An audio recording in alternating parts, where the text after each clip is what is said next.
The Ottomans were split on joining the war or staying neutral, till someone had ordered the fleet to bomb the Russian city ports of Odessa and Sevastopol, forcing the Ottomans into the war on the 29th of October, joining the Central Powers. The Ottomans would also attack the Russians into the Caucasus, which failed miserably. The Ottomans would later blame the Armenians for their failures in the Caucasus against the Russians, as well as an attempt to take the Suez Canal from the British to cut the artery from the British Empire. The Ottomans were stopped and halted just outside of the Suez. Japan joins the Entente on the 17th of November, attacking the German-Chinese trade city of Guangdong, as well as other German colonies in the Pacific. It is important to know that the German African colonies are cut off and there will be no reinforcements, so the Germans recruit local African militias.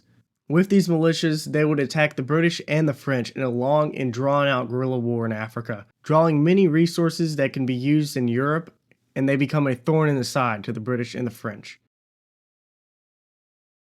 Battles take place in a now heavily entrenched Western Front, with the French taking the initiative and being bounced off the Germans. No side is able to break the other, and casualties keep rising, and no real gain is ever made. Morale begins to lessen.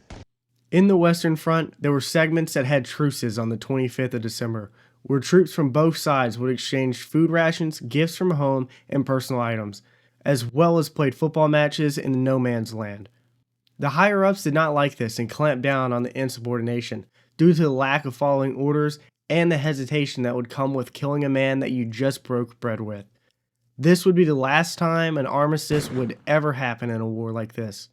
The war at this point had lasted longer than both sides had planned for, and neither side knew how long it would last. But neither side wanted the war to end because they felt victory was near.